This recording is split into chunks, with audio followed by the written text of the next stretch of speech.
꿈만 같던 행복이 어느 날 한순간에 지옥으로 변했습니다. 그녀는 결국 모든 것을 버릴 수밖에 없었죠. 사랑하는 남편과 아들밖에 몰랐던 그녀에게는 도대체 무슨 일이 있었던 걸까요? 이야기를 시작하기 전 저에게 힘이 되는 구독과 좋아요를 부탁드립니다. 지금 영상을 어디서 보고 계신지 댓글도 남겨주세요. 구독자분들의 이야기도 들을 수 있는 그날을 기다리며 오늘의 사연을 시작하겠습니다. 1979년 봄 개나리가 피어나던 어느 저녁이었어요. 요즘 회사의 업무가 늘어나는 바람에 서연은 야근을 할 수밖에 없었어요. 평소라면 버스를 타고 돌아가겠지만 마지막 차를 놓쳐버리고 말았습니다.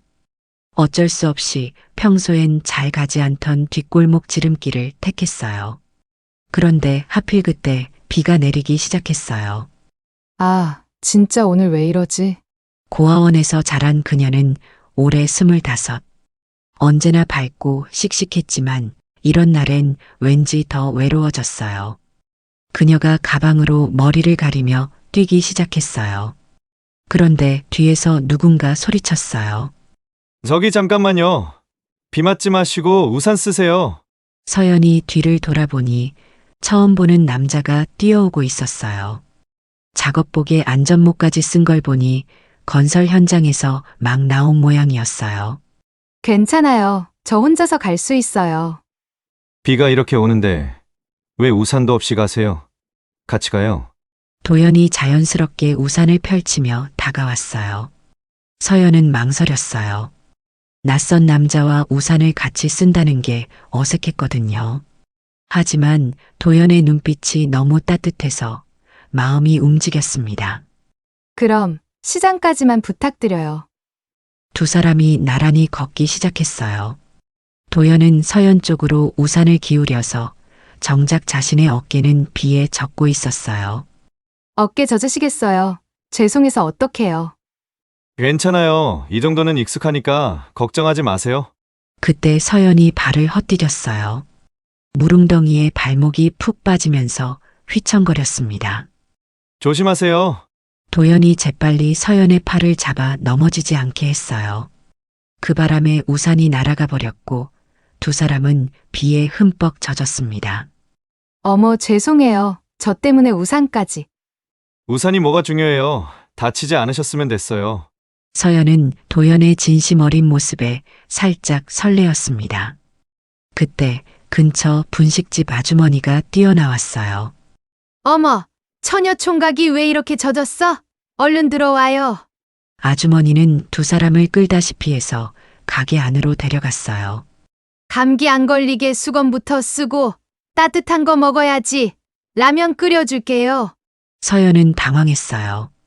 낯선 사람에게 이런 신세를 져도 되는 건지, 이런 호의를 받는다는 것이 익숙하지 않았지만 오늘 야근으로 힘들었던 마음이 싹 녹아내렸습니다. 아주머니, 그래도 저희가 돈을 내야죠. 돈이 뭐가 중요해요? 감기 걸리지 않게 얼른 먹어요. 아주머니는 진짜 엄마처럼 두 사람을 챙겨주었어요. 서연은 처음 느껴보는 따뜻함이 낯설면서도 너무 고마웠습니다. 저는 28 한도연이라고 해요. 건설자재 납품업을 하고 있습니다. 25, 윤서연이라고 해요. 무역회사에서 사무보조를 하고 있어요. 도연이 궁금한 듯 물었어요. 가족분들은 걱정 안 하세요? 이렇게 늦었는데 혼자 살아요. 고아원에서 자랐거든요. 서연이 담담하게 말했지만 도연은 마음이 아팠어요. 아, 죄송해요. 라면 불어요. 얼른 먹을까요? 당황하는 모습에서 도연의 진심이 느껴져서 서연의 마음은 왠지 더 따뜻해졌어요. 라면을 먹으면서 도연이 주머니에서 낡은 수첩을 꺼냈어요. 오늘 계약서 받으러 갔다가 늦어지길 잘했네요. 이렇게 서연 씨 만나게 돼서 같이 라면도 먹게 됐으니까요. 수첩에는 빼곡한 글씨로 일정과 계획들이 적혀 있었어요. 정말 바쁘게 사시는 것 같아요. 지금은 작은 일이지만 성실하게 하면 언젠가는 기회가 올 거라고 믿어요. 도연의 눈빛에는 꿈과 의지가 담겨 있었어요. 서연은 그런 도연이 멋있어 보였습니다. 비가 그치자 아주머니가 말했어요. 이제 그만들 가셔야죠. 너무 늦으면 안 되니까. 두 사람은 감사함을 표한 뒤 분식집을 나왔어요. 밖은 비가 그쳐서 공기가 맑고 깨끗했어요. 혹시 괜찮으시면 집까지 바래다 드릴게요. 아니에요. 여기서 충분해요. 서연이 사양했지만 도연은 포기하지 않았어요. 혹시 내일 시간 되시면 같이 커피 한 잔 하실래요? 서연은 잠시 망설였지만 도연의 진심 어린 눈빛을 보고 거절할 수 없었어요. 네, 좋아요. 도연의 얼굴이 환하게 밝아졌어요. 그럼 내일 6시에 시청 앞 다방에서 만날까요?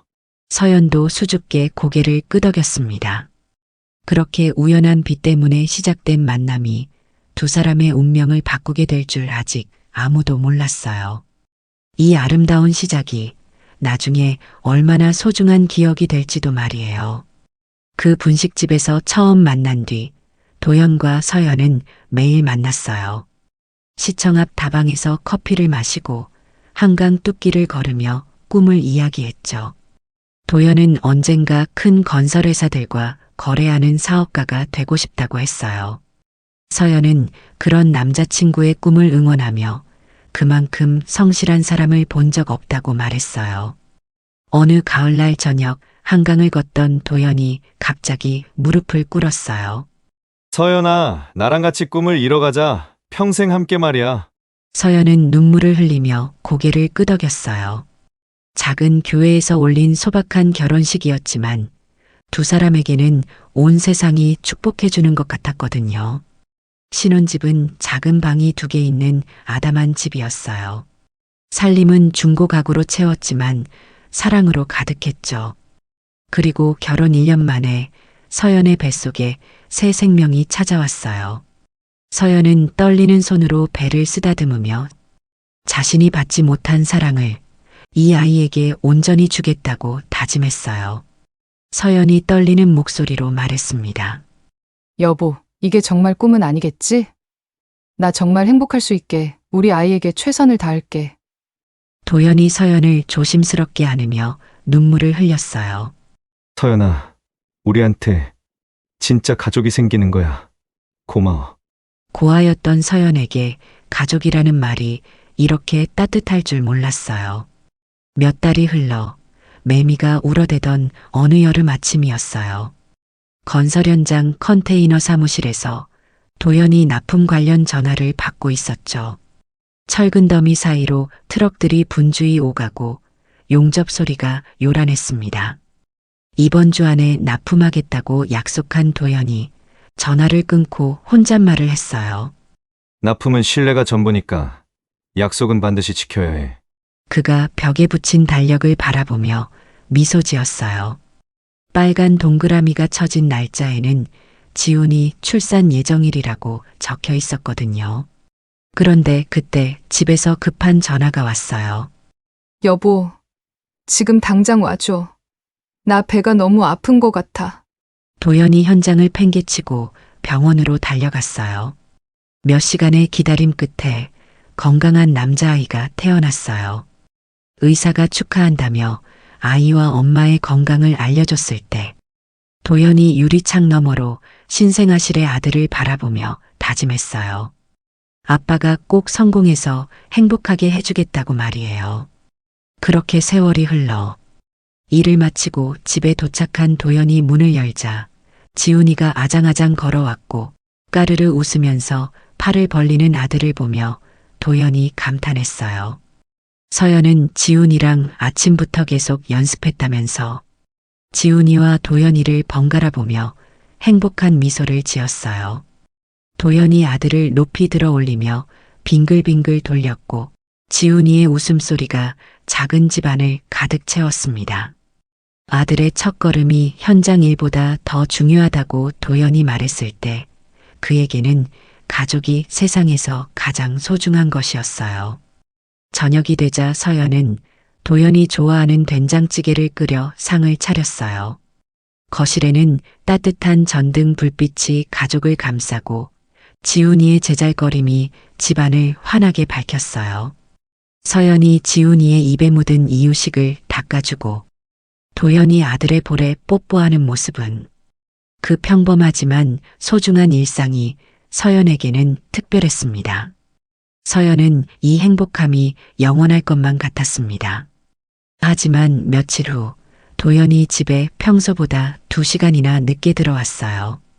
서연이 지훈이가 계속 아빠를 찾았다고 하자 도연은 대형 건설사 임원들과 술자리가 있었다며 미안해했어요.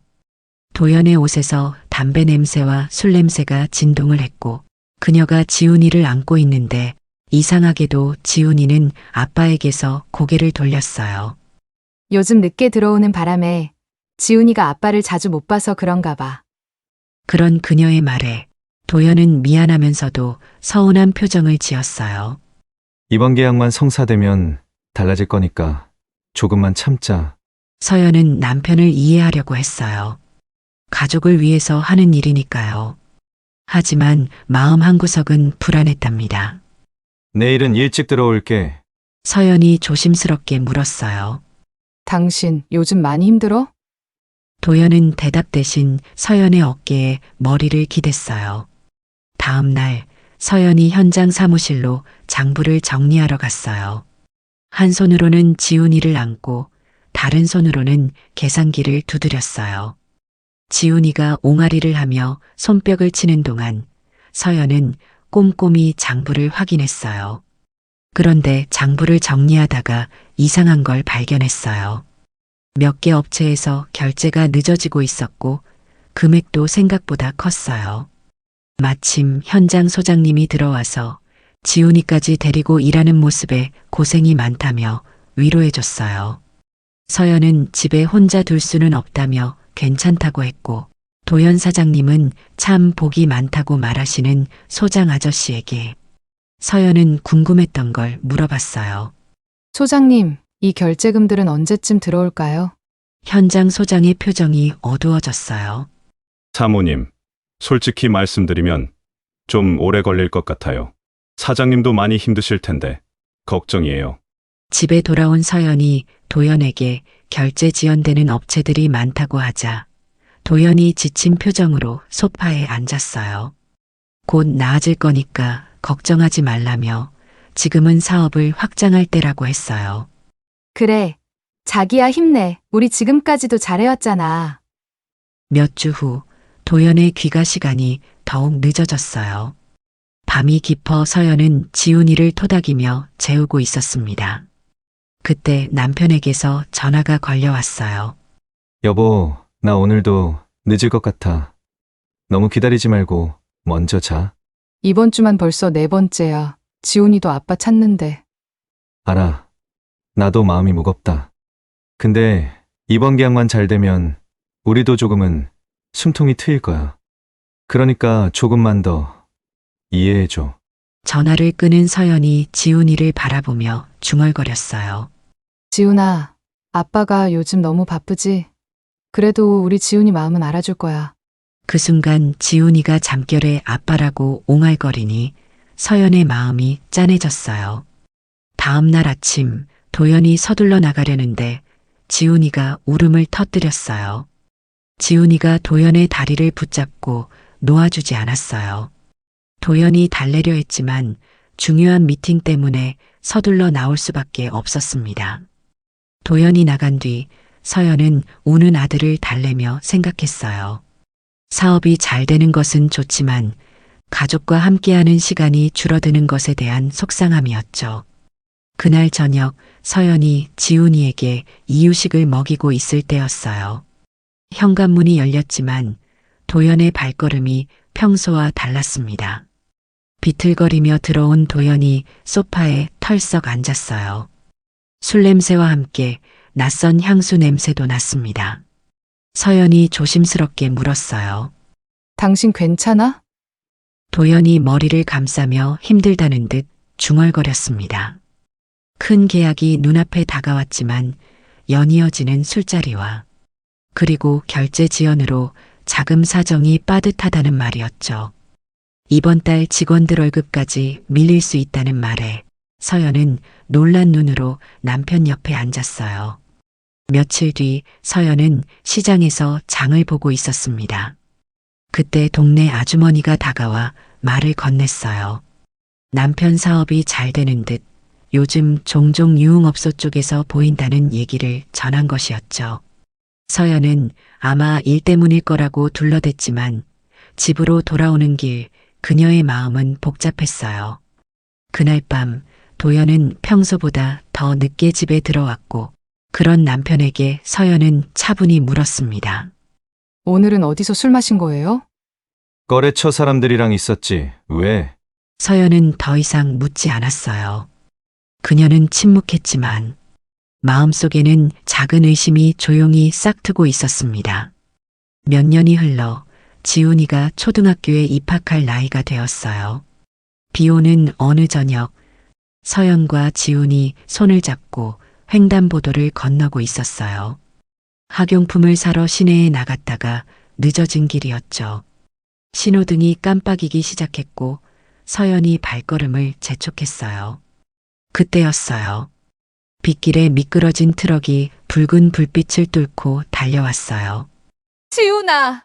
서연이 아들을 밀어내는 순간 트럭이 그녀의 다리를 덮쳤어요.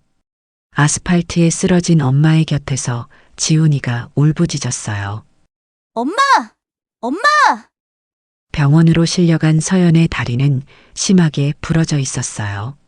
수술을 마친 의사가 도연에게 말했어요. 다행히 생명에는 지장 없지만 오른쪽 발목은 절단해야 할 것 같습니다. 도연은 병실 의자에서 일주일을 지새웠어요. 중요한 계약 미팅도 모두 미뤄두고 서연 곁을 떠나지 않았습니다. 서연이 눈을 떴을 때 그의 눈에서 눈물이 쏟아졌어요.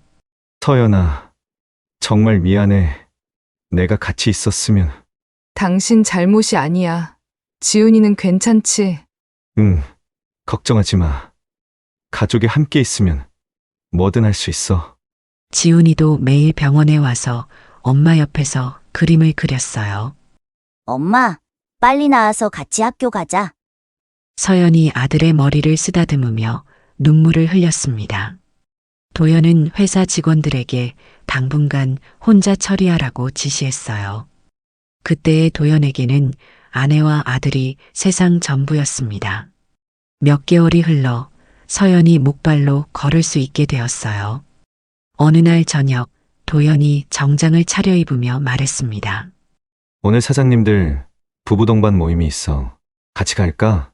서연이 거울을 보며 화장을 시작했어요.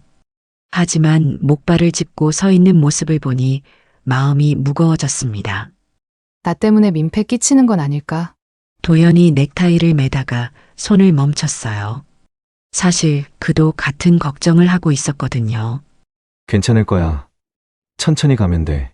하지만 그의 목소리에는 확신이 없었습니다.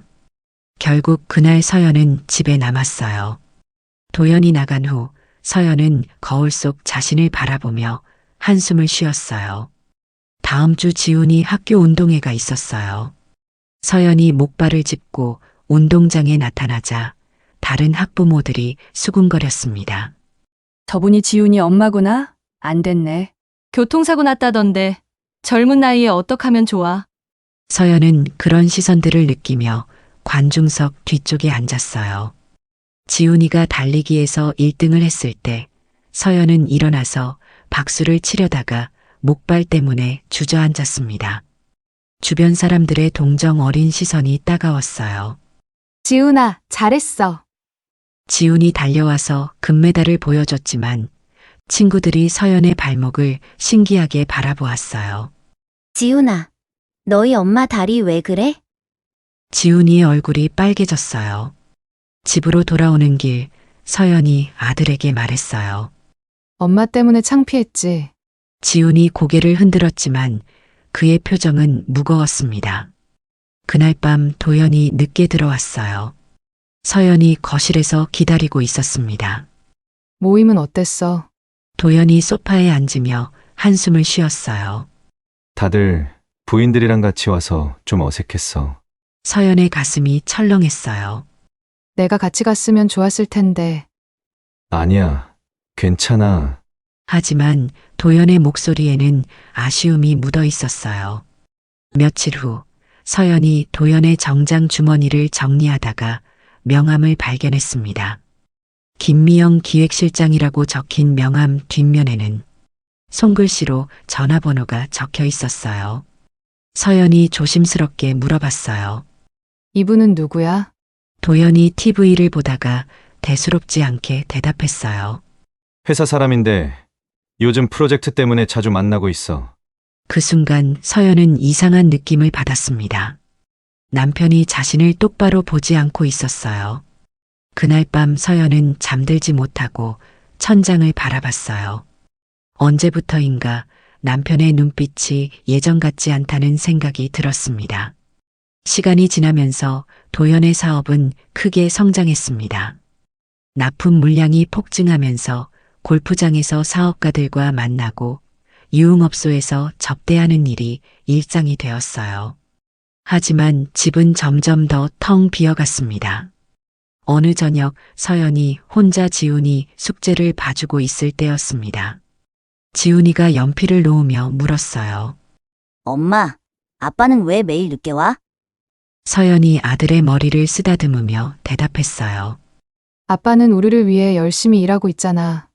지훈이 네가 좀 이해해주면 안 될까? 하지만 서연 자신도 확신이 서지 않았습니다. 친구들 아빠는 같이 놀아주는데 우리 아빠는 언제 놀아줄까? 서연은 대답할 말이 없었어요. 그래도 서연은 가정을 지키려고 애썼어요. 도연이 좋아하는 음식을 준비하고 집을 깨끗하게 정리했습니다. 어느 토요일 아침 서연이 용기를 냈어요. 당신, 오늘은 지훈이랑 공원에 갔다 오면 어때? 도연이 신문에서 고개를 들었어요. 오늘 골프 약속이 있어. 중요한 사람들이랑 만나야 해. 지훈이가 얼마나 기다리는데 한 번만 같이 있어줘. 도연의 표정이 언짢아졌습니다. 서연아, 내가 왜 이렇게 바쁜지 몰라? 다 가족을 위해서야. 서연이 목발을 짚고 일어나 도연 옆에 앉았어요. 그때만큼은 예전에 다정한 부부 같았습니다. 하지만 도연은 곧 시계를 보며 자리에서 일어났어요. 며칠 후 도연이 술에 취해 집에 들어왔어요. 평소보다 훨씬 많이 마신 모양이었습니다. 서연이 다가가 부축하려 했지만 도연이 손을 거칠게 뿌리쳤습니다. 건드리지 마. 혼자 갈 수 있어. 그는 소파에 털썩 앉더니 비웃듯 중얼거렸습니다. 오늘 모임에 온 부인들 보니까 다들 예쁘고 젊더라. 서연의 가슴이 철렁 내려앉았어요. 그의 시선은 날카로웠고 말은 가슴에 씻을 수 없는 상처를 남겼습니다. 사고 이후로 넌 예전 같지 않아. 서연의 손이 자신의 다리를 감쌌어요. 그 순간 서연은 자신이 남편에게 짐이 되고 있다는 걸 느꼈습니다. 그 말과 함께 도연의 손이 탁자 위의 술잔을 힘껏 내던졌습니다. 깨진 잔 조각이 바닥에 흩어졌고 지우는 놀라 울음을 터뜨렸습니다. 도연 씨, 뭐 하는 거야? 왜 이렇게 됐어? 그날 이후 술에 취해 들어오는 날에는 과격해지기 시작했어요. 말투는 거칠어지고 사소한 일에도 쉽게 짜증을 냈습니다. 어느 날은 목발에 의지하던 그녀의 몸이 벽에 부딪히며 휘청거릴 만큼 팔을 밀치기도 했습니다. 지훈이 앞에서는 제발 이러지 마. 시끄러워! 네가 뭘 알아! 고함이 터져 나오면 지우는 엄마 뒤로 숨어버렸고 그들이 행복하게 꿈꿔왔던 이 집은 술과 폭력의 일상이 되어갔습니다. 다음 날 서연이 지훈이를 학교에 데려다주고 돌아오는 길이었어요. 동네 아주머니가 다가와 말을 걸었습니다. 지훈이 엄마, 남편분이 요즘 젊은 여자랑 자주 다닌다던데. 서연의 얼굴이 굳어졌어요. 그런 말씀 마세요. 일 때문에 그러는 거예요. 아니야. 나도 직접 봤어. 호텔 앞에서 손까지 잡고 가더라고. 서연이 더 이상 듣고 싶지 않다며 돌아서려 했어요. 지훈 엄마, 너무 착하게만 살지 마. 남자들은 그러면 안 돼. 집으로 돌아온 서연은 거울 앞에서 자신을 바라봤습니다. 목발에 기댄 모습, 사고 이후 늘어난 주름, 생기 없는 얼굴. 서연은 도연의 말이 맞는 건 아닌지 생각하게 되었어요.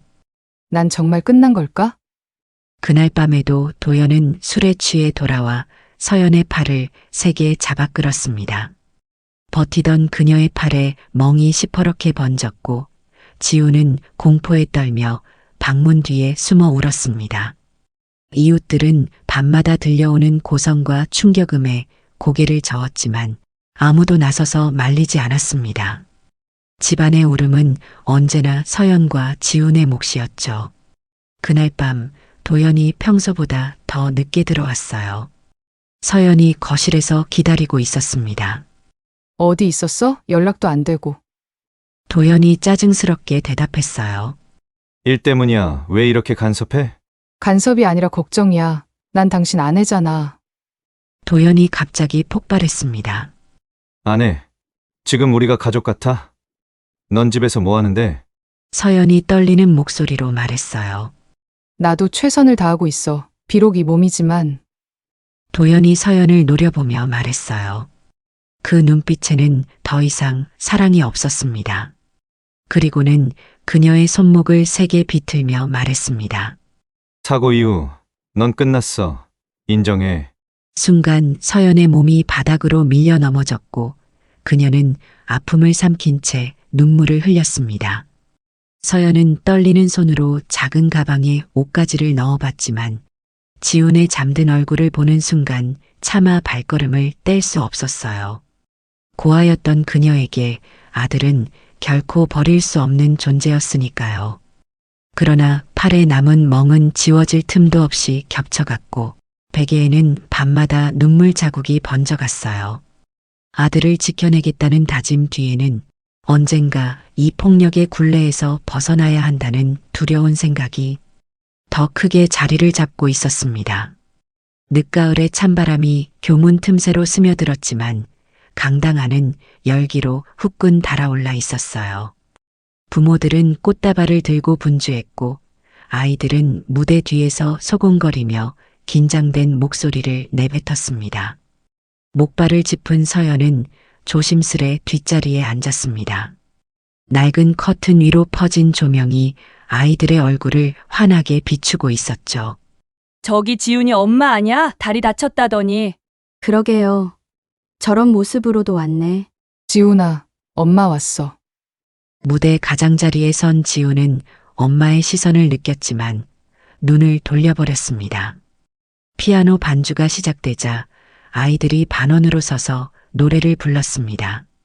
서연은 몸을 앞으로 기울이며 두 손을 마주쳐 박수를 보냈죠.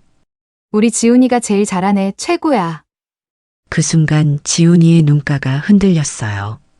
바로 앞줄에서 잔인한 말들이 터져 나왔기 때문이었습니다. 야, 지훈이 엄마. 절뚝거리는 거 봤지? 응, 봤지. 완전 웃겨. 저런 엄마 있으면 나는 진짜 창피해서 못 다닐 거야. 담을 수 없는 말들이 그대로 지훈의 귀에 꽂히자 아이의 어깨가 작게 웅크렸어요. 방금 전까지 또렷하던 목소리가 한 톤 낮아졌고 엄마 쪽으로 향하던 눈이 바닥을 훑쳤습니다. 엄마, 제발 날 보지 마. 연극 순서가 끝나자 아이들이 무대에서 내려왔습니다. 친구들은 엄마 품에 안겼지만 지우는 주위를 두리번거리며 교문 쪽으로 빠르게 빠져나가려 했습니다. 서연은 목발에 힘을 주며 아들의 손을 붙잡았습니다. 지훈아, 오늘 너무 멋졌어. 엄마가 얼마나 자랑스러웠는지 알아? 지우는 잠시 망설이다가 결국 얼굴을 들었고 입술을 세게 깨물며 소리쳤습니다. 엄마, 제발 이제 오지 마. 친구들이 다 놀린단 말이야. 엄마가 오면 다들 비웃어. 창피하니까 오지 말라고. 그 말은 강당 복도에 메아리처럼 퍼졌어요. 서연의 목발이 흔들리며 덜컥 소리를 냈습니다. 그녀의 눈가에 번지던 미소가 그대로 얼어붙었죠. 엄마가 잘못했구나. 미안해, 지훈아. 그러나 지우는 대꾸하지 않고 친구들 속으로 달려가 버렸습니다. 서연은 가슴 깊은 곳에서 모든 게 무너지는 순간이었습니다. 남편에게 매일같이 모욕을 당하고 거친 폭력을 감당하며 살아왔어도 끝내 버티게 해준 건 오직 아들이었지만, 그런데 이제 지켜야 할 마지막 이유마저 사라진 것 같았습니다. 손끝은 아직 아이의 체온을 기억하고 있었지만 마음은 얼음처럼 차가워졌습니다. 심장이 쥐어짜이듯 아파왔고 목발을 짚은 팔이 저리도록 힘이 빠져나갔습니다. 한쪽 뺨을 타고 내린 눈물이 그대로 입술까지 번지자 서연은 억지로 삼키며 고개를 떨궜습니다. 나는 이제 어떻게 살아야 하는 거지? 그녀는 속으로 그렇게 중얼거리며 멀어져가는 아들의 뒷모습을 끝내 붙잡지 못했습니다. 교문 앞에서 옆 반 학부모가 조심스럽게 다가왔습니다. 속상하시죠? 그래도 아이는 속으론 기뻤을 거예요. 서연은 억지 미소로 고개를 끄덕였지만 가슴은 바닥으로 가라앉았습니다. 저문은 햇빛이 길게 늘어진 그림자 사이로 지훈의 뒷모습이 친구들 무리에 녹아 사라졌습니다. 천천히 집으로 향하는 길, 손끝에 남아있던 아이의 온기는 상처로 바뀌어 그녀를 따라붙었습니다. 현관문을 열자 그녀의 코끝에는 술 냄새가 먼저 스쳤습니다. 뭐야? 분위기 왜 이래? 네가 짐이지.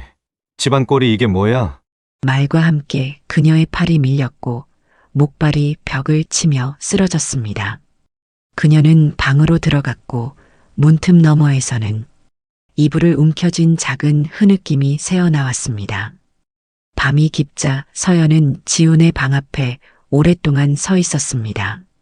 문을 열고 들어가자 아이는 고단한 얼굴로 잠들어 있었죠. 낮에 내뱉은 말이 다시 귓가에 메아리 쳤습니다. 엄마, 제발 이제 오지 마. 친구들이 다 놀려 너무 창피해.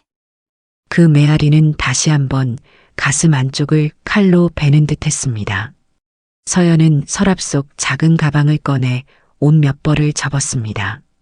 손끝이 떨려 옷자락이 삐뚤게 접히면 다시 펴고 곱게 접어 넣었습니다. 번지는 눈물을 닦는 손은 떨리고 있었습니다. 잠시 후 그녀는 잠든 아이의 이마에 손을 얹었습니다. 지훈아, 엄마가 더 이상 힘들게 하지 않을게. 현관 앞에서 신발을 신는 동안 손은 여러 번 멈칫했습니다. 문고리를 잡은 손끝은 하얗게 질릴 만큼 힘이 들어갔고 끝내 그녀는 뒤돌아보지 않으려 눈을 감았습니다. 문이 조금 열리자 차가운 바람이 발목을 스쳤고 그 바람은 마치 그녀를 삼키는 듯 했습니다. 문이 닫힌 뒤 남은 고요는 이후 지훈의 평생을 따라다닐 그림자가 되었습니다. 어머니가 집을 떠난 지 벌써 5년이 흘렀어요. 초등학생이었던 지훈은 이제 고등학교 2학년이 되었습니다. 키도 아버지만큼 자랐고 목소리도 굵어졌지만 마음속 상처는 그대로였어요. 어느 가을 저녁 지훈은 책상에 앉아 수학 문제집을 풀고 있었습니다. 하지만 집중이 안 되었어요. 자꾸만 어머니 생각이 났거든요. 엄마는 지금 어디서 뭘 하고 계실까? 그 질문을 5년 동안 수없이 반복했지만 여전히 답을 찾을 수 없었어요. 아버지는 어머니에 대한 이야기를 절대 하지 않았거든요. 정말 내가 창피하다고 해서 떠나신 걸까? 그때의 기억이 아직도 생생했어요. 학교 강당에서 소리쳤던 그날 말이에요. 지훈이 공부를 하고 있을 때 아버지가 집에 들어왔어요. 요즘 도연은 사업이 크게 번창해서 늘 기분이 좋았습니다. 지훈아, 공부하느라 고생 많다. 아빠가 치킨 사왔어. 먹고 해. 지훈이 책에서 고개를 들었어요. 아빠, 오늘 일찍 오셨네요? 그럼 오늘은 특별한 날이거든. 큰 계약을 따냈어. 도연이 자랑스럽게 말하며 지훈의 어깨를 두드렸어요. 우리 지훈이 대학 등록금은 걱정하지 마. 아빠가 다 해결해 줄게. 네, 고마워요. 지훈은 예전처럼 순수하게 웃지는 못했지만 그래도 고마운 마음이었어요. 아버지와 둘만의 저녁 식사는 나름 평화로웠습니다. 요즘 학교는 어때? 친구들이랑 잘 지내지? 네, 괜찮아요. 성적도 3위권이에요. 도연이 흐뭇해하며 아들을 바라봤어요. 며칠 후 토요일 밤 지우는 늦은 시간까지 공부를 하고 있었어요. 아버지는 또 술자리라며 나가고 없었습니다. 밤 12시가 넘어서야 현관문이 열렸어요. 그런데 이상했어요. 아버지 혼자가 아니었거든요. 여자의 웃음소리가 들려왔습니다. 도연 씨, 집이 정말 넓고 좋네요. 지우는 방문을 살짝 열어 복도를 내다봤어요. 30대 초반으로 보이는 예쁜 여자가 아버지와 함께 있었습니다. 지훈이는 잠들었을 거야. 조금만 조용히 하자. 지훈의 심장이 빨리 뛰기 시작했어요. 그동안 아버지가 여자를 집에 데려온 건 처음이었거든요. 지훈은 조심스럽게 방문을 열고 거실을 엿봤어요. 두 사람이 소파에 나란히 앉아 와인을 마시고 있었습니다.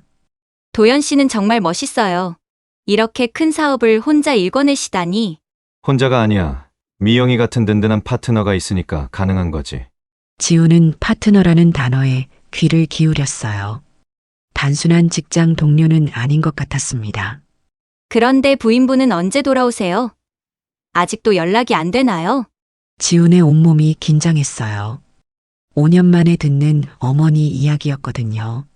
돌아올 리 없어. 애초에 돌아오라고 하지도 않았고.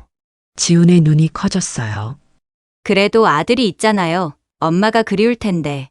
지훈이는 괜찮아. 이제 다 컸어. 엄마 없어도 잘 살고 있어. 지훈은 주먹을 꽉 쥐었어요. 아버지가 자신의 마음을 전혀 모르고 있었거든요. 그때 미영이 조심스럽게 물었어요. 사실 궁금한 게 있었는데 사모님이 왜 집을 나가신 거예요? 지훈은 숨을 멈췄어요. 가장 궁금했던 바로 그 질문이었거든요. 교통사고로 다리를 다쳤잖아. 그 이후로 완전히 달라졌어. 도연이 와인을 한 모금 마시며 계속 말했어요.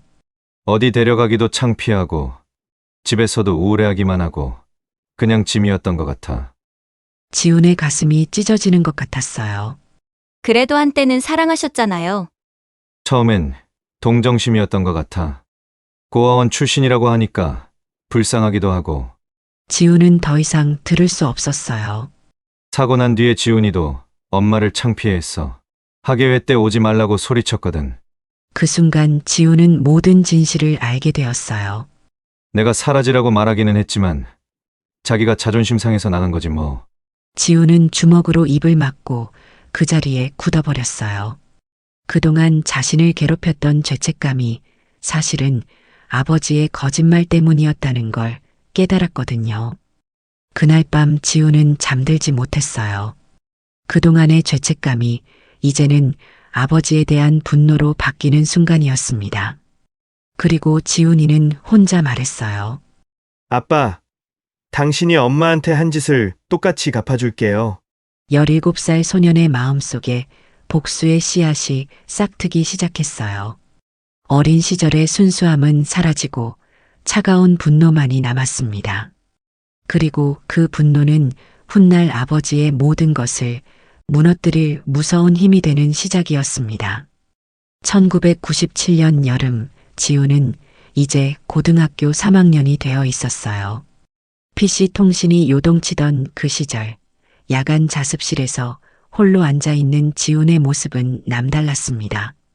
다른 학생들이 수학 문제집과 씨름할 때 지훈은 컴퓨터 화면 앞에서 무언가를 열심히 타이핑하고 있었어요. 화면에는 복잡한 숫자들과 회계 자료들이 빼곡히 나열되어 있었습니다. 지훈이 손가락을 멈추고 깊은 한숨을 쉬었어요. 정면으로 부딪히면 안 돼. 틈을 파고들어야 해. 그의 노트에는 약점 찾기라고 적혀 있었어요. 벌써 몇 달째 아버지의 사업 구조를 파헤치고 있었거든요. 엄마를 그렇게 쫓아낸 대가를 반드시 치르게 해줄 거야. 17살 소년의 눈에는 차가운 분노가 서려 있었습니다. 며칠 후 지훈은 아버지의 사무실을 찾아갔어요. 도연이 서류를 정리하고 있을 때 지훈이 들어왔습니다. 지훈아, 무슨 일이야? 아빠 회사에 대해 좀 궁금한 게 있어서요. 도연의 얼굴이 환해졌어요. 아들이 자신의 일에 관심을 보이는 게 기뻤거든요. 그래.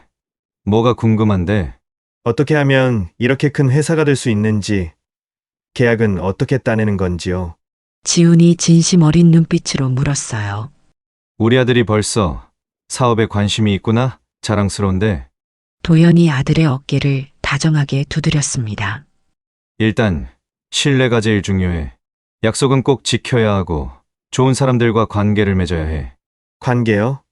어떤 관계 말씀이세요? 지훈이 순수한 표정으로 물어봤지만 속으로는 함정을 파고 있었어요. 응. 그런 건 나중에 크면 자연스럽게 알게 될 거야. 도연이 살짝 머뭇거리는 모습을 지훈은 놓치지 않았습니다. 그날 밤 지훈은 집에 있는 아버지 서재에 몰래 들어갔어요.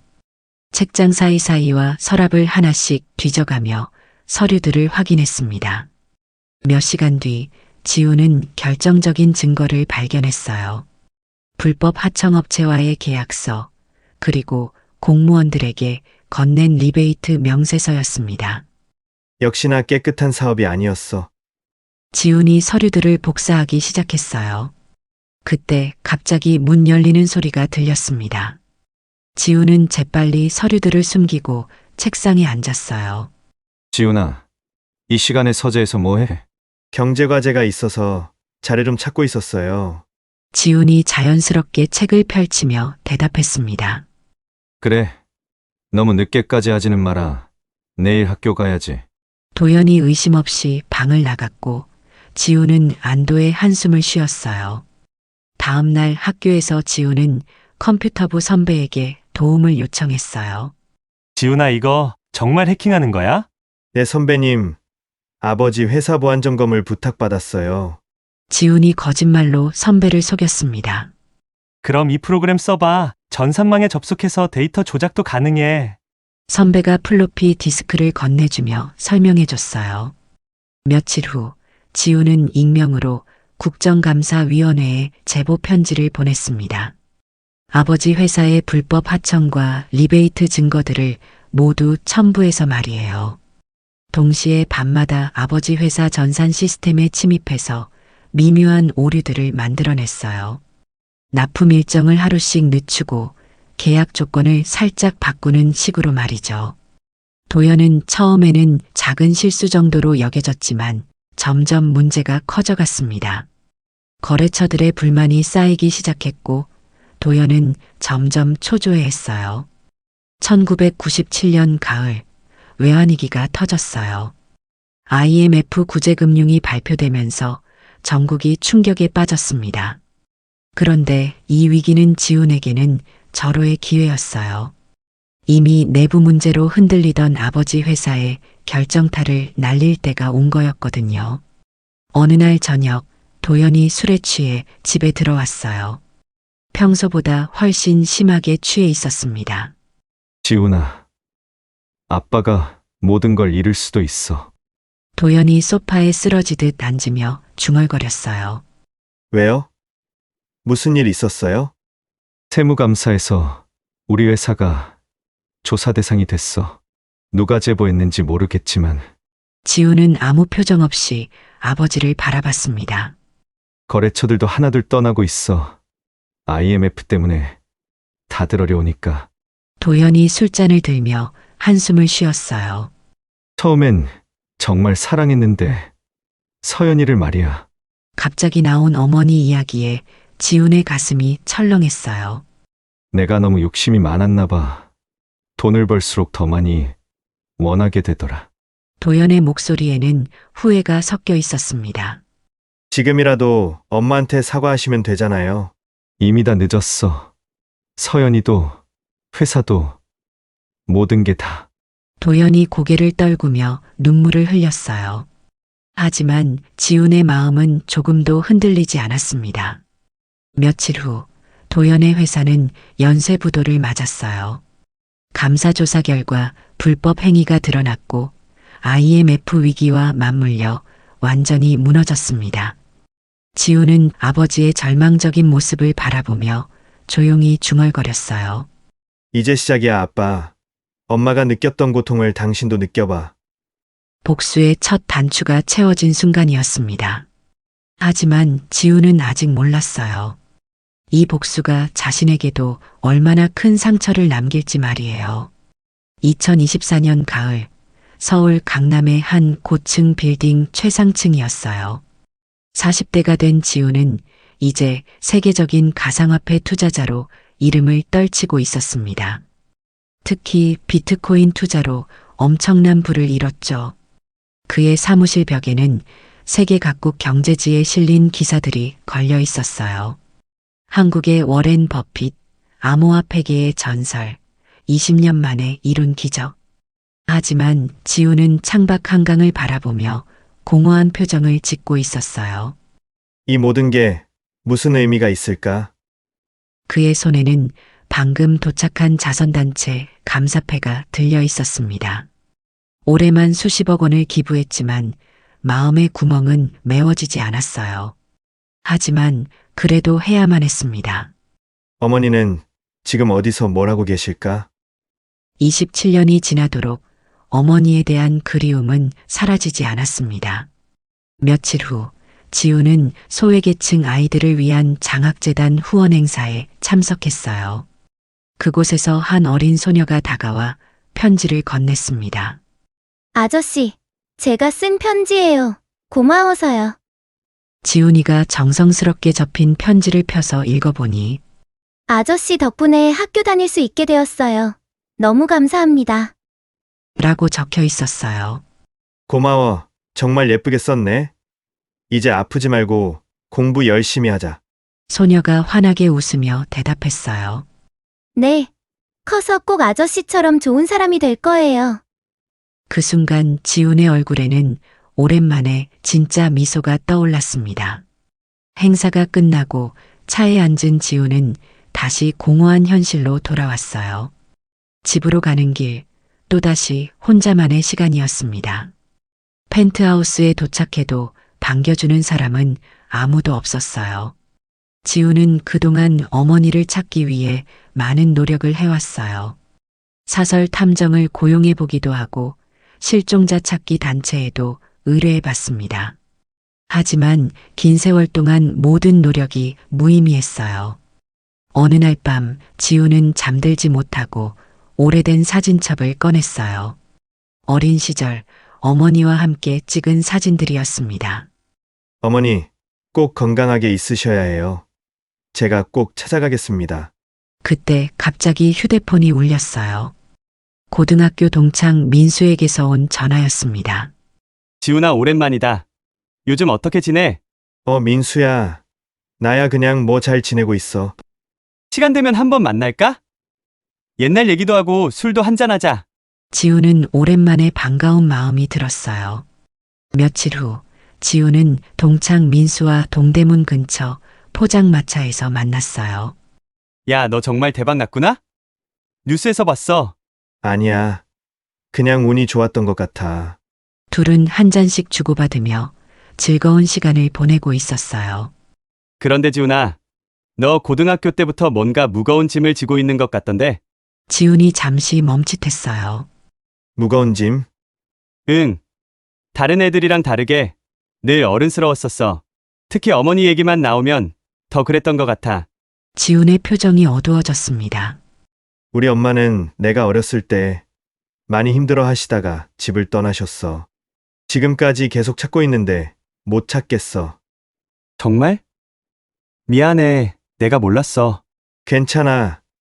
근데 어떻게든 찾아서 사과하고 싶어.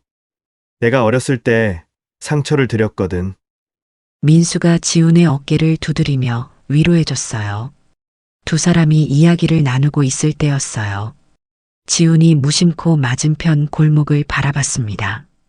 그때 한 여성이 작은 상자를 들고 천천히 걸어가는 모습이 보였어요. 그 여성은 오른쪽 다리를 절고 있었습니다. 지훈의 심장이 갑자기 빨리 뛰기 시작했어요. 저 아주머니, 응? 뭐? 지우는 말을 잇지 못했어요. 27년 전 기억이 순간적으로 떠올랐거든요. 다리를 절며 목발을 짚고 걷던 어머니의 모습이 말이에요. 그녀가 가로등 불빛 아래로 지나갈 때 지우는 숨을 멈췄습니다. 옆모습이 어렴풋이 어머니와 닮아 보였어요. 하지만 여인은 이미 어둠 속으로 사라져 버렸습니다. 지훈아, 괜찮아? 갑자기 얼굴이 하얘졌어. 아니야, 괜찮아. 지우는 그 자리에 앉아 있었지만 마음은 이미 그 할머니를 따라가고 있었어요. 당장 일어나서 달려가고 싶었습니다. 껌을 사면서 자연스럽게 얼굴을 확인해 보고 싶었어요. 하지만 다리가 굳어져 움직이지 않았습니다. 혹시 아니면 어떻게 하지? 괜히 신뢰를 범하는 거잖아. 지훈의 손이 떨리기 시작했어요. 그런데 만약 정말 엄마라면 27년 동안 상상해왔던 순간이 바로 눈앞에 있을 수도 있는데 용기가 나지 않았어요. 두려웠습니다. 확인하는 순간 모든 것이 바뀔 테니까요. 다음 날 저녁 장마가 시작되어 빗줄기가 거세게 내리고 있었어요. 지우는 어젯밤부터 잠을 이루지 못했습니다. 결국 참을 수 없어서 동대문 포장마차 골목으로 향했어요. 우산을 쓰고 골목 이곳저곳을 둘러봤지만 어젯밤 본 그 할머니는 보이지 않았습니다. 비가 와서 안 나오신 건가? 1시간을 기다려도 나타나지 않았어요. 실망한 채 돌아서려던 그때였습니다. 골목 끝에서 다리를 절며 걸어오는 여인이 보였어요. 저분이 혹시 지훈의 가슴이 철렁 내려앉았어요. 오랜 기다림이 끝나는 순간이 드디어 온 걸까요? 그 여인은 작은 비닐봉지에서 껌을 꺼내 행인들에게 건네고 있었어요. 지훈이 한 발짝 다가서려다가 멈췄습니다. 다리가 떨렸어요. 손바닥에 식은땀이 맺혔고 목구멍이 바짝 말랐습니다. 평생을 꿈꿔왔던 순간인데 정작 앞에 두고는 무서웠어요.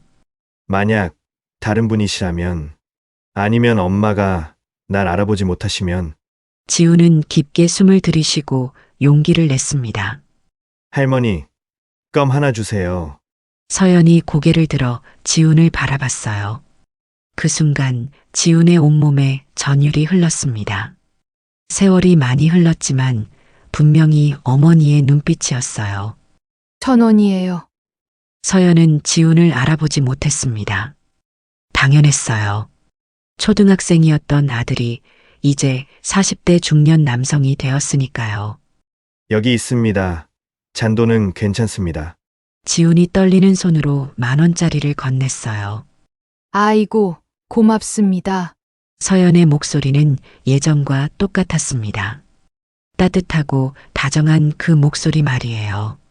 지훈은 말하고 싶은 게 너무 많았지만 선뜻 입이 떨어지지 않았어요.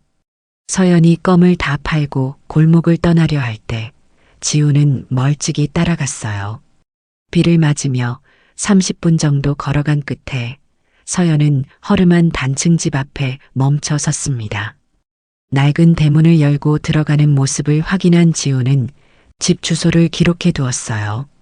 다음 날 오후 지훈은 그 집 앞에서 기다리고 있었습니다. 우연을 가장해서 자연스럽게 만날 계획이었어요. 몇 시간을 기다린 끝에 서연이 나타났습니다. 어머님, 어제 뵌 적 있는데 혹시 기억나세요? 아, 맞아요. 껌 사주신 분이네요. 여기서 또 만나다니. 지훈이 용기를 내려던 그때였어요. 갑자기 낯선 남자가 나타나 서연에게 다가왔습니다. 할머니, 또 도망 다니고 있었네. 그 남자의 눈빛이 날카롭고 위협적이었어요. 돈은 언제 갚을 거야? 이자만 해도 벌써 1,000만 원이 넘었어. 지훈은 멀리서 그 광경을 지켜보며 온몸에 긴장이 흘렀어요. 제발 조금만 더 기다려주세요. 정말 열심히 갚고 있잖아요. 서연이 떨리는 목소리로 애원했습니다. 70대 노인이 젊은 남자 앞에서 고개를 숙이는 모습이 처참해 보였어요. 열심히 하루에 몇천 원씩 갚는 게 열심이야? 이 속도로 하면 100년은 걸리겠어. 장도혁이 서연의 팔을 거칠게 잡았어요. 서연이 아픔에 인상을 찌푸렸습니다. 내가 껌 팔라고 자리도 잡아줬더니 이게 뭐야? 제대로 돈도 못 벌어? 지우는 분노가 치밀어 올랐어요. 저 할머니가 정말 어머니라면 저런 모욕을 당하고 계신 거잖아요. 죄송해요. 날씨가 안 좋으면 사람들이 안 나와서. 핑계 그만해. 다른 할멈들은 다 잘만 벌어오는데 너만 못 벌어와? 서연이 고개를 떨구며 몸을 움츠렸어요. 주변 사람들이 쳐다보기 시작했지만 아무도 나서지 않았습니다. 지금 뭐 하시는 겁니까? 지훈이 더 이상 참지 못하고 성큼 다가가며 끼어들었습니다. 당신이 누군데 참견해? 우리끼리 하는 얘기야. 장도혁이 지훈을 위아래로 훑어보며 비웃듯 말했어요. 어르신을 그렇게 대하면 안 되죠. 지훈의 목소리에는 억눌린 분노가 묻어 있었습니다. 거참 영웅심이라도 발동한 거야 뭐야? 이 할멈이 나한테 얼마나 큰 빚을 졌는지 알아? 장도혁이 지훈을 노려보며 협박조로 말했어요. 그의 눈빛이 날카로워졌습니다. 괜히 끼어들었다가 당신도 곤란해질 수 있어. 서연이 지훈에게 미안한 표정으로 말했습니다.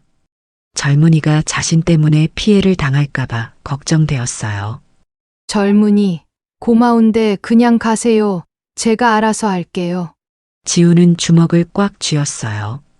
손톱이 손바닥을 파고들 정도였습니다. 하지만 자신이 나서면 그 할머니가 더 곤란해질까봐 그 자리를 떠날 수밖에 없었어요. 그날 밤 지훈은 분노로 잠들 수 없었어요. 혹시 어머니일지도 모르는 그 할머니를 누군가가 괴롭히고 있다니. 확신할 수는 없지만 그냥 지나칠 수도 없었어요. 지훈은 즉시 사설탐정을 고용해서 낮에 그 일을 조사하기 시작했어요. 며칠 후 충격적인 사실들이 밝혀졌습니다. 장도혁은 고리대 금업자였고 노인들을 상대로 불법 대출업을 하고 있었어요. 게다가 노인들에게 껌이나 휴지 같은 것을 팔게 한 뒤 매출의 대부분을 가져가는 노동 착취까지 하고 있었습니다. 서연 외에도 여러 어르신들이 피해를 당하고 있었습니다. 지우는 분노에 몸을 가눌 수 없을 정도였습니다. 아버지를 무너뜨렸던 그 냉정함이 다시 살아났어요. 지우는 증거 자료를 차곡차곡 모아 경찰에 신고했어요. 동시에 언론에도 제보했습니다. 일주일 후 장도혁과 그의 조직은 완전히 소탕되었어요. 모든 피해자들의 빚도 무효화되었습니다. 그리고 마침내 지훈이 그토록 기다렸던 순간이 찾아왔어요. 더 이상 방해할 사람도 없는 조용한 오후, 서연의 집 앞에서 지훈이 기다리고 있었습니다. 서연이 집에서 나오자 지훈이 다가갔어요. 어머니 저예요. 지훈이에요. 서연의 눈이 커지며 지훈을 자세히 바라봤습니다. 오랜 세월이 흘렀지만 어머니의 눈에는 여전히 그 아들의 모습이 남아 있었어요. 지훈아, 정말 우리 지훈이야?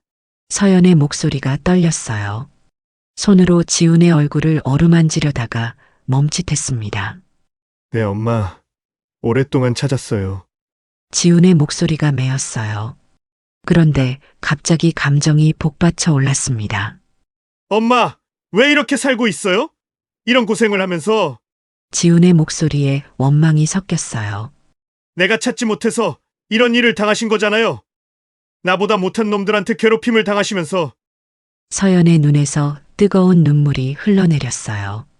아니야. 지훈아, 미안한 건 엄마야. 너를 두고 떠날 수밖에 없어서. 엄마가 못난 엄마라서. 정말 죄송해요. 엄마 그때 하기 위해서 창피하다고 소리친 거 평생 후회했어요. 지훈이 주먹으로 가슴을 쳤어요. 서연이 흐느끼며 말했어요. 엄마가 다리를 절어서 우리 아들이 창피했을 거야. 친구들한테 놀림받았을 거고. 그게 다 엄마 탓이야. 미안해하지 말거라. 지훈이 고개를 저으며 서연의 손을 잡았어요. 아니에요, 엄마. 제가 어려서 몰랐던 거예요. 엄마가 얼마나 힘드셨는지 지훈의 목소리가 떨렸어요. 아버지한테서 들었어요. 엄마가 스스로 떠난 게 아니라 아빠가 쫓아냈다는 걸. 엄마는 날 버린 게 아니라 지켜준 거였어요. 서연이 더욱 울부짖었어요. 아들이 진실을 알고 자신을 이해해준다는 사실에.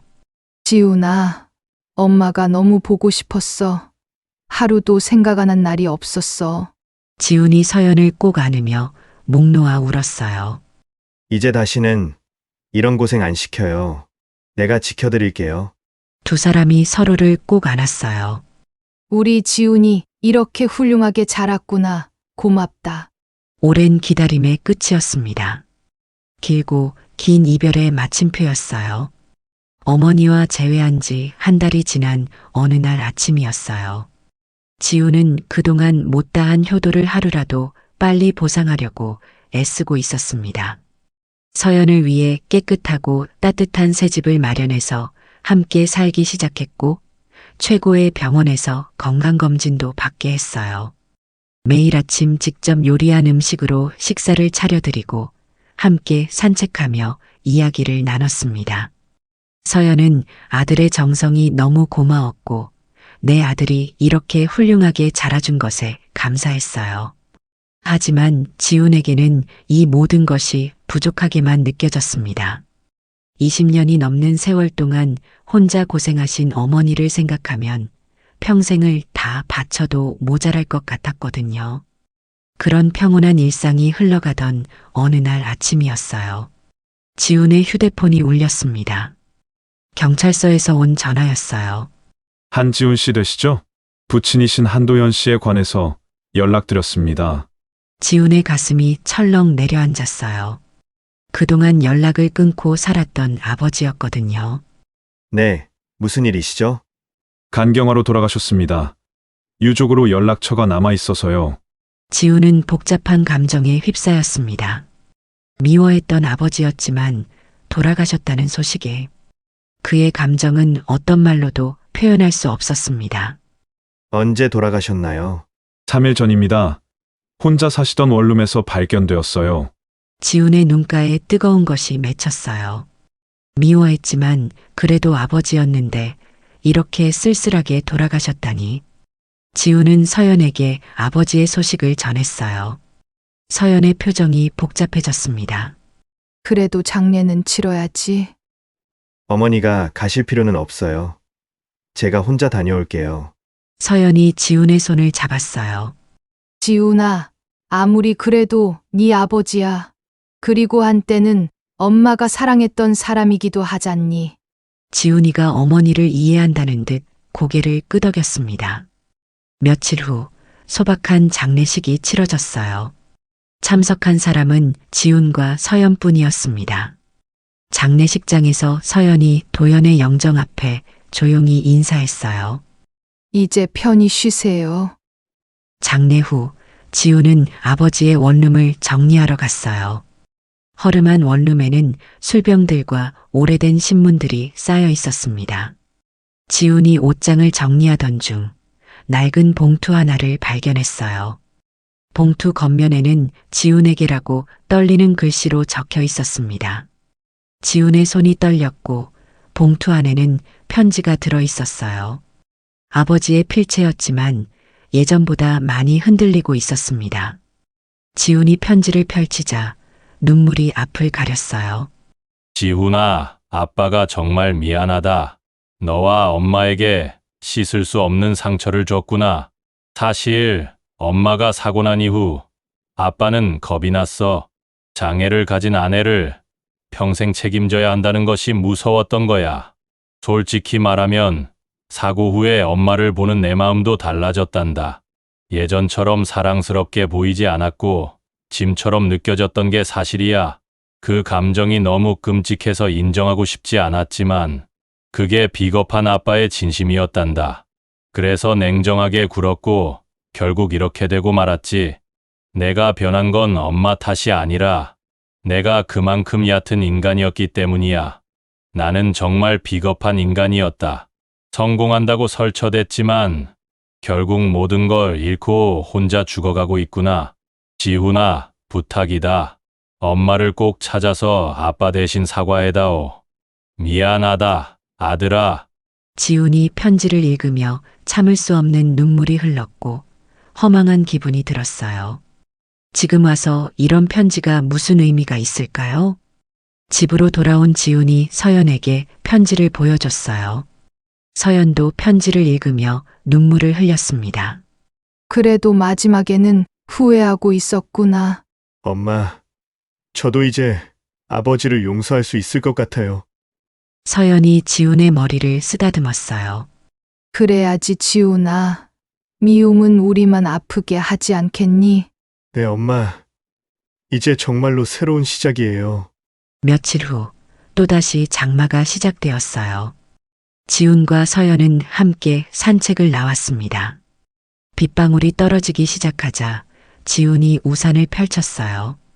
두 사람이 하나의 우산 아래서 나란히 걸었습니다. 서연이 도연을 처음 만나던 비오는 정류장이 떠오릅니다. 하지만 이번에는 다른 의미였어요. 가족이 다시 만난 기적의 순간이었거든요. 서연이 지훈의 팔짱을 끼며 말했어요. 지훈아, 엄마는 지금 정말 행복해. 비가 부슬부슬 내리는 길 위에서 모자의 그림자가 하나로 겹쳐졌어요. 오랜 이별과 아픔 끝에 찾아온 진짜 행복의 시작이었습니다. 우산은 비를 막는 도구였지만 가족은 인생의 모든 시련을 함께 견뎌내는 힘이었어요.